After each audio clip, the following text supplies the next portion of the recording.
Te-ai trezit vreodată în mijlocul nopții simțind acea durere pulsantă la tâmple? Sau poate te-ai speriat văzând cum cifrele de pe aparatul de măsurat tensiunea cresc tot mai mult în timp ce doctorul dă din cap cu îngrijorare? Știu exact cum este să trăiești cu această teamă constantă, verificându-ți tensiunea de mai multe ori pe zi, purtând medicamentele peste tot, evitând momentele de bucurie cu familia de frică că emoția va face inima ta să lucreze prea mult. Hipertensiunea arterială afectează milioane de oameni în întreaga lume și este cunoscută drept ucigașul tăcut, deoarece deseori nu prezintă simptome evidente până când daunele nu sunt deja făcute. Mulți dintre noi am fost învățați că medicamentele sunt singura soluție, dar adevărul este că natura ne oferă remedii incredibil de puternice care pot ajuta la menținerea tensiunii arteriale în limite normale. Aceste alimente sunt ușor de găsit, delicioase și, cel mai important, susținute de știință în capacitatea lor de a reduce tensiunea arterială în mod natural. Nu sugerez să renunți la medicamentele prescrise, dar aceste alimente pot completa tratamentul tău actual și, în multe cazuri, pot ajuta la reducerea dozelor în timp sub supravegherea medicului tău. În videoclipul de astăzi voi împărtăși cu tine 5 alimente miraculoase care au transformat viața a sute dintre pacienții mei. Imaginează-ți că te poți întâlni cu nepoții tăi fără griji, că poți călători fără teama unei urgențe departe de casă sau pur și simplu să te trezești fără acea senzație de greutate în piept. Aceasta nu este doar o promisiune goală, este o cale dovedită pe care o poți începe chiar astăzi, cu alimente și obiceiuri simple, care sunt deja la îndemâna ta. Așadar, rămâi cu mine până la sfârșit, pentru că acesta poate fi cel mai important videoclip pe care îl vei urmări în acest an pentru sănătatea ta cardiovasculară. Înainte să începem, aș dori să știu dacă tu sau cineva din familia ta suferă de tensiune arterială ridicată. Lasă un comentariu mai jos povestindu-ți experiența sau orice întrebare ai avea despre acest subiect. Și nu uita să te abonezi la canal și să activezi notificările pentru a primi mai multe conținuturi care îți pot transforma sănătatea. Hipertensiunea arterială afectează milioane de oameni în întreaga lume și este cunoscută drept ucigașul tăcut, deoarece deseori nu prezintă simptome evidente până când daunele nu sunt deja făcute. Mulți dintre noi am fost învățați că medicamentele sunt singura soluție, dar adevărul este că natura ne oferă remedii incredibil de puternice care pot ajuta la menținerea tensiunii arteriale în limite normale. Aceste alimente sunt ușor de găsit, delicioase și, cel mai important, susținute de știință în capacitatea lor de a reduce tensiunea arterială în mod natural. Nu sugeresc să renunți la medicamentele prescrise, dar aceste alimente pot completa tratamentul tău actual și, în multe cazuri, pot ajuta la reducerea dozelor în timp sub supravegherea medicului tău. Primul aliment miraculos despre care vreau să vă vorbesc astăzi este sfecla roșie. Acest superaliment de culoare intensă este plin de nitrați naturali care, odată consumați, sunt transformați de corpul nostru în oxid nitric. Acest compus este esențial pentru relaxarea vaselor de sânge, permițând sângelui să circule mai liber și reducând astfel tensiunea arterială. Studiile au arătat că consumul zilnic de suc de sfeclă roșie poate reduce tensiunea sistolică cu 4-5 puncte în doar câteva ore, un efect comparabil cu unele medicamente prescrise pentru hipertensiune. Dar nu este nevoie să bei doar suc de sfeclă. Poți adăuga sfecla crudă la salate, o poți coace la cuptor cu un strop de ulei de măsline și puțin rozmarin, sau chiar o poți include în smoothie-uri de dimineață. Pentru cei cărora nu le place gustul pământos al sfeclei, o puteți combina cu mere sau morcovi pentru a crea un suc delicios și terapeutic. Doza recomandată este de aproximativ 250 de ml de suc de sfeclă zilnic sau o sfeclă medie pe zi. Dar atenție, dacă ai probleme cu calculii renali cu oxalat, vorbește cu medicul tău înainte de a crește semnificativ consumul de sfeclă, deoarece este bogată în oxalați. Următorul aliment care face minuni pentru tensiunea arterială este semințele de in. Aceste semințe mici, bogate în omega-3, fibre și lignani, sunt adevărate bombe nutriționale pentru sănătatea cardiovasculară. Omega-3 din semințele de in ajută la reducerea inflamației din organism, care este adesea un factor major în dezvoltarea hipertensiunii. În plus, fibrele solubile din semințele de in ajută la reducerea colesterolului LDL, cunoscut și ca colesterolul rău, care poate contribui la îngustarea arterelor și creșterea tensiunii arteriale. Un studiu publicat în revista Hypertension a constatat că persoanele care au consumat 30 de grame de semințe de in măcinate zilnic timp de 6 luni au înregistrat o scădere a tensiunii sistolice cu aproximativ 10 puncte și a celei diastolice cu aproximativ 7 puncte. Este important să consumăm semințele de in măcinate, deoarece corpul nostru nu poate sparge coaja semințelor întregi pentru a accesa nutrienții valoroși din interior. Poți adăuga semințele de in măcinate în iaurt, terci de ovăz, smoothie-uri sau poți chiar să le presari peste salate. Recomand să începi cu 1-2 linguri pe zi și să crești treptat la 3-4 linguri, asigurându-te că bei suficientă apă, deoarece fibrele din semințele de in absorb apă. Vreau să fac o pauză pentru un moment ca să întreb ceva important. Când a fost ultima dată când cineva chiar ți-a ascultat îngrijorările despre tensiunea arterială ridicată? Nu doar cifrele de la analizele tale, ci cum te simți trăind cu această afecțiune zi de zi. Mulți oameni îmi spun în particular cum se simt izolați, ca și cum nimeni nu ar înțelege cu adevărat povara constantă pe care o poartă, acea teamă tăcută care însoțește fiecare bătaie a inimii. Dacă te identifici cu asta, mi-ar plăcea foarte mult să-mi auzi experiența în comentariile de mai jos. Poate fi ceva simplu precum lupt împotriva hipertensiunii de X ani și ceea ce mă afectează cel mai mult este cea mai mare îngrijorare a ta.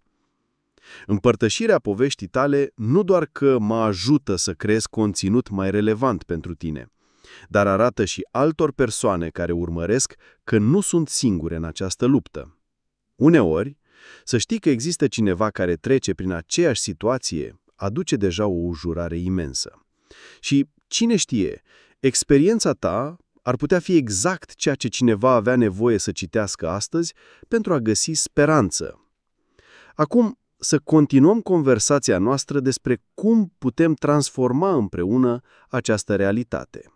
Al treilea aliment miraculos pentru tensiunea arterială este usturoiul. Folosit de secole în medicina tradițională, usturoiul este unul dintre cele mai studiate alimente pentru beneficiile sale asupra sănătății cardiovasculare. Compusul activ din usturoi, alina, se transformă în alicina atunci când usturoiul este zdrobit sau tăiat. Alicina stimulează producția de hidrogen sulfurat în celulele noastre, care relaxează vasele de sânge și reduce tensiunea arterială. Un studiu cuprinzător a arătat că consumul regulat de usturoi poate reduce tensiunea sistolică cu până la 8-10 puncte și cea diastolică cu 5-8 puncte în decurs de 12 săptămâni.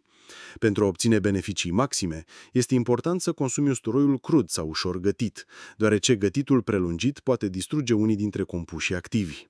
O metodă excelentă este să zdrobești 1-2 căței de usturoi și să-i lași la temperatura camerei timp de 10 minute înainte de a adăuga la mâncarea ta.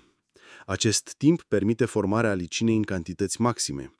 Poți adăuga usturoiul în aproape orice fel de mâncare, de la sosuri și supe până la legume coapte sau marinade pentru proteine.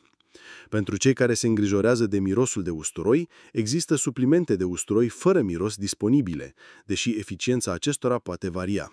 Doza recomandată este de 1-2 căței de usturoi pe zi sau aproximativ 600-1200 mg de extract de usturoi îmbătrânit sub formă de supliment. Al patrulea aliment care face minuni pentru tensiunea arterială este banana. Bananele sunt cunoscute pentru conținutul lor ridicat de potasiu, un mineral esențial, care joacă un rol crucial în reglarea tensiunii arteriale. Potasiul ajută la eliminarea excesului de sodiu din corp prin urină și relaxează vasele de sânge. Multe persoane cu hipertensiune au un dezechilibru între sodiu și potasiu în dieta lor, consumând prea mult sodiu, sare, și insuficient potasiu. O banană medie conține aproximativ 422 de mg de potasiu, contribuind semnificativ la necesarul zilnic de 3500-4700 de mg. Un studiu amplu care a urmărit peste 40.000 de bărbați americani timp de 4 ani a constatat că cei care consumau alimente bogate în potasiu aveau cu 27% mai puține șanse de a suferi un accident vascular cerebral. Bananele mai coapte, cu pete maro pe coajă, conțin mai mulți antioxidanți benefici pentru sănătatea cardiovasculară. Pe lângă consumul direct ca gustare, poți adăuga banane în smoothie-uri, terci de ovăz sau chiar în preparate coapte ca alternativă sănătoasă la zahăr. Pentru persoanele cu boală renală cronică sau care iau anumite diuretice care economisesc potasiu, este important să consulte un medic înainte de a crește semnificativ aportul de potasiu. Al cincilea și ultimul aliment miraculos pentru tensiunea arterială despre care vreau să vorbesc astăzi sunt semințele de chia. Aceste mici semințe, originare din America Centrală și de Sud, au fost folosite ca sursă de energie de către civilizațiile antice precum maiașii și aztecii. Astăzi, știința modernă a confirmat că semințele de chia sunt extrem de benefice pentru sănătatea cardiovasculară. Semințele de chia sunt bogate în acizi grași omega-3, fibre, proteine, antioxidanți și minerale esențiale precum magneziul și potasiul. Magneziul, în special, este crucial pentru reglarea tensiunii arteriale, ajutând la relaxarea mușchilor netezi din pereții arterelor. Un studiu publicat în Journal of Hypertension a descoperit că suplimentarea cu magneziu poate reduce semnificativ atât tensiunea sistolică cât și pe cea diastolică la persoanele cu hipertensiune. O porție de 2 linguri de semințe de chia conține aproximativ 95 de miligrame de magneziu, ceea ce reprezintă aproximativ 25% din necesarul zilnic. Semințele de chia au și proprietatea unică de a absorbi litide, formând un gel care poate ajuta la menținerea hidratării și la încetinirea absorpției carbohidraților, stabilizând astfel nivelul de zahăr din sânge. Fluctuațiile mari ale zahărului din sânge pot contribui la inflamație și la creșterea tensiunii arteriale. Poți adăuga semințele de chia în iaurt, smoothie-uri sau poți face un delicios pudding de chia amestecând 2 linguri de semințe cu 200 ml de lapte vegetal și lăsând amestecul la frigider peste noapte. Adaugă fructe proaspete și un strop de miere pentru un mic dejun nutritiv și sățios care sprijină sănătatea inimii tale. Acum că am discutat despre aceste 5 alimente miraculose, vreau să subliniez importanța de a le integra într-un plan alimentar echilibrat. Dieta DASH, Dietary Approaches to Stop Hypertension, este recunoscută pe scară largă ca fiind una dintre cele mai eficiente abordări alimentare pentru gestionarea hipertensiunii. Această dietă pune accent pe consumul de fructe, legume, cereale integrale, proteine slabe și lactate cu conținut scăzut de grăsimi, limitând în același timp alimentele bogate în sodiu, grăsimi saturate și zahăruri adăugate. Studiile au arătat că urmarea dietei DASH poate reduce tensiunea sistolică cu 18 puncte, ceea ce este comparabil cu efectul multor medicamente antihipertensive. Un alt model alimentar benefic pentru tensiunea arterială este dieta mediteraneană, care include multe din alimentele pe care le-am discutat astăzi, plus ulei de măsline extra virgin, nuci, semințe, pește și cantități moderate de vin roșu. Ceea ce face dieta mediteraneană atât de eficientă este combinația de nutrienți cardioprotectori precum antioxidanții, acizii grași omega-3 și fibrele, care lucrează împreună pentru a reduce inflamația, îmbunătăți funcția endotelială, adică căptușa interioară a vaselor de sânge, și a scădea rezistența vasculară. România. Pe lângă alimentele specifice și modelele alimentare, există și alte modificări ale stilului de viață care pot ajuta la controlul tensiunii arteriale. Exercițiul fizic regulat, de exemplu, este un medicament natural puternic pentru hipertensiune. Chiar și activități moderate, precum mersul pe jos timp de 30 de minute pe zi, de cele mai multe zile ale săptămânii, pot reduce tensiunea sistolică cu 4-9 puncte. Exercițiile fizice ajută inima să pompeze sângele mai eficient și reduc rigiditatea arterelor, permițând sângelui să circule mai ușor. Gestionarea stresului este un alt aspect crucial al controlului tensiunii arteriale. Când suntem stresați, corpul nostru eliberează hormoni de stres precum adrenalina și cortizolul, care cresc temporar tensiunea arterială prin îngustarea vaselor de sânge și creșterea ritmului cardiac. Tehnici precum respirația profundă, meditația, yoga sau tai chi pot activa răspunsul de relaxare al corpului, reducând nivelurile hormonilor de stres și scăzând tensiunea arterială. Un studiu a constatat că practicarea meditației transcendentale timp de 20 de minute de 2 ori pe zi a redus tensiunea sistolică cu aproximativ 5 puncte. O altă modificare importantă a stilului de viață este limitarea consumului de alcool. Deși unele studii sugerează că cantități mici de alcool, în special vin roșu, pot avea efecte cardioprotectoare, consumul excesiv de alcool poate crește semnificativ tensiunea arterială. Se recomandă ca bărbații să limiteze consumul la maximum 2 băuturi standard pe zi, iar femeile la maximum o băutură standard pe zi. O băutură standard este echivalentă cu aproximativ 350 ml de bere, 150 ml de vin sau 45 ml de băuturi spirtoase. Calitatea somnului joacă de asemenea un rol important în reglarea tensiunii arteriale. Privarea cronică de somn poate duce la creșterea tensiunii arteriale și crește riscul de boli cardiovasculare. Acest lucru se datorează parțial faptului că în timpul somnului normal, tensiunea arterială scade cu 10 la 20%. Acest fenomen, cunoscut sub numele de dipping, este esențial pentru sănătatea cardiovasculară. Persoanele care nu experimentează această scădere nocturnă a tensiunii arteriale, non-dippers, au un risc mai mare de evenimente cardiovasculare. Se recomandă să dormi 7-8 ore pe noapte și să adopți o igienă bună a somnului, cum ar fi menținerea unui program regulat de somn, evitarea cafelei și alcoolului înainte de culcare și crearea unui mediu de dormit confortabil, recoros și întunecat. Un alt aspect adesea neglijat al gestionării hipertensiunii este hidratarea adecvată. Deshidratarea poate face sângele mai gros și mai concentrat, forțând inima să lucreze mai mult pentru a pompa sângele prin organism, ceea ce poate duce la creșterea tensiunii arteriale. Apa ajută de asemenea la eliminarea excesului de sodiu din organism. Se recomandă să bei cel puțin 2 litri de apă pe zi, dar necesitățile pot varia în funcție de greutate, activitate fizică și condiții climatice. Pentru persoanele în vârstă, care sunt adesea mai susceptibile la hipertensiune, există câteva considerații speciale. Pe măsură ce îmbătrânim, arterele noastre tind să devină mai rigide, ceea ce poate duce la hipertensiune sistolică izolată, adică tensiune sistolică ridicată, dar tensiune diastolică normală. Această formă de hipertensiune este comună la persoanele peste 65 de ani și necesită o abordare atentă. Vârstnicii ar trebui să fie deosebit de atenți la hidratare, deoarece senzația de sete poate scădea odată cu vârsta. De asemenea, ar trebui să monitorizeze cu atenție efectele medicamentelor antihipertensive, deoarece pot fi mai sensibili la efectele secundare precum amețeala și riscul de cădere. Vorbind despre medicamente, este important să menționez posibilele interacțiuni între alimentele pe care le-am discutat și medicamentele comune pentru hipertensiune. De exemplu, alimentele bogate în potasiu, precum bananele, pot interacționa cu inhibitorii ECA, enzimă de conversie a angiotensinei, și diureticele care economisesc potasiu, ducând potențial la niveluri periculoase de potasiu în sânge. Semințele de in și chia, bogate în acizi grași omega-3, pot avea efecte anticoagulante ușoare, care ar putea amplifica efectul medicamentelor anticoagulante precum warfarin. Usturoiul poate interacționa cu anumite medicamente anticoagulante și antiplachetare, crescând riscul de sângerare.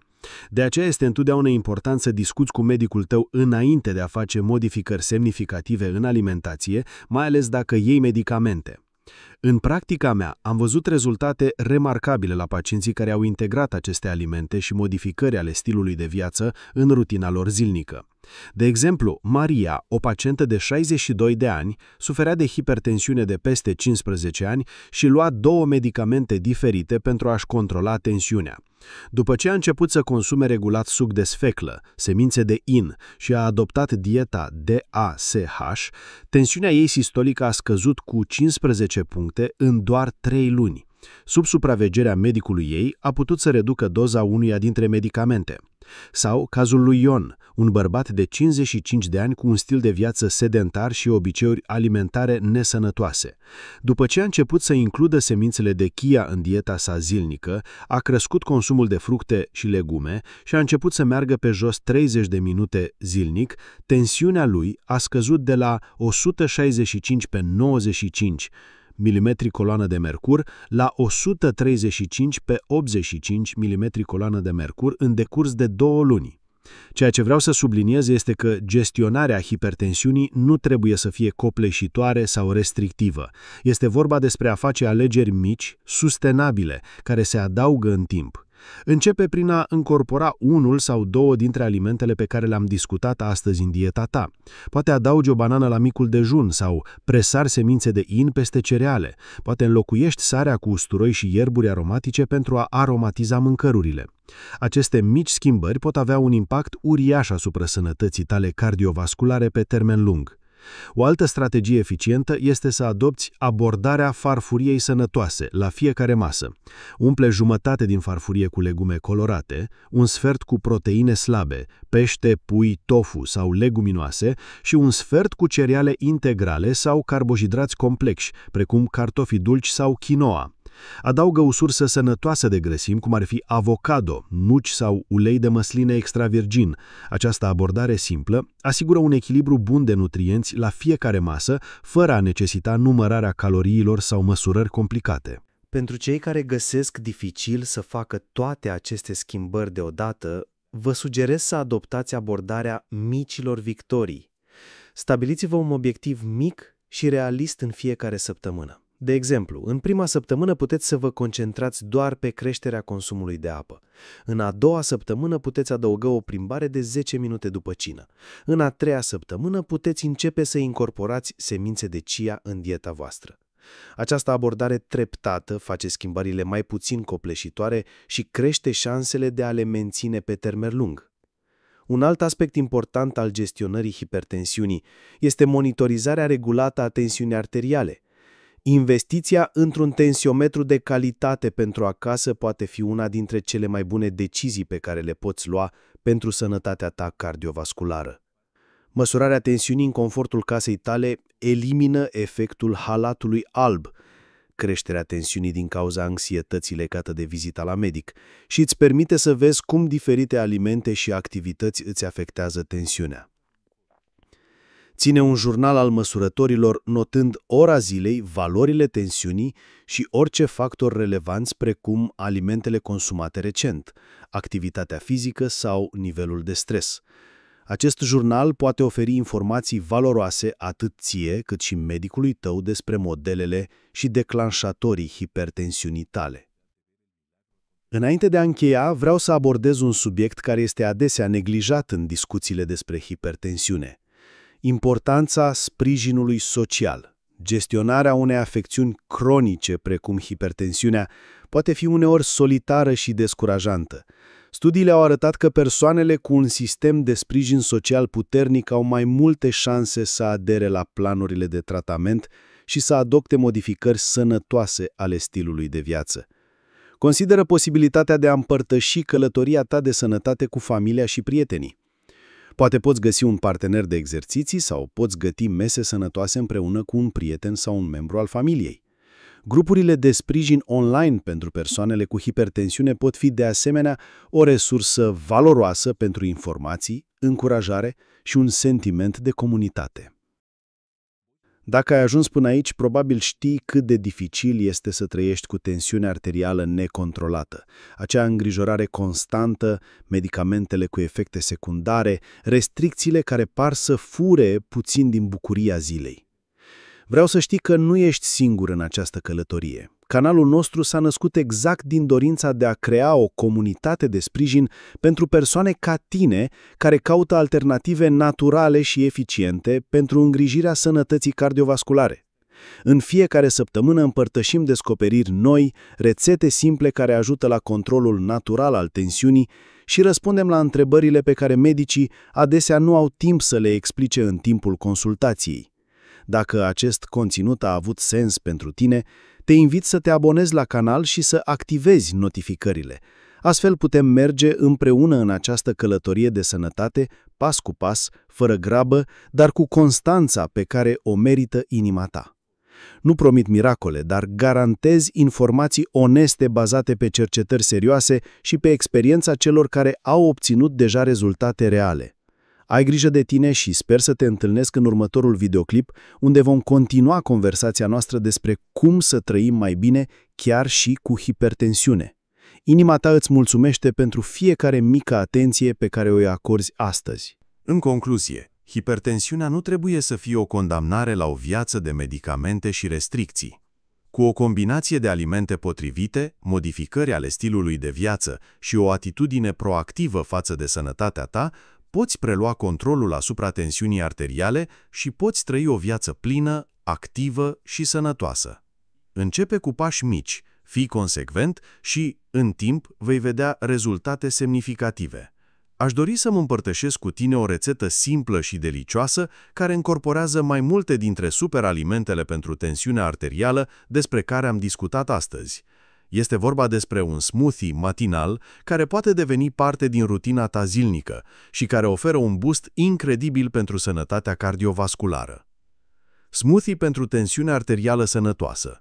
Într-un blender, adaugă o banană coaptă, o sfeclă mică fiartă și răcită, o lingură de semințe de chia, o lingură de semințe de in măcinate, un cățel mic de usturoi, opțional pentru cei curajoși, 200 de ml de lapte de migdale neîndulcit și un pumn de spanac proaspăt.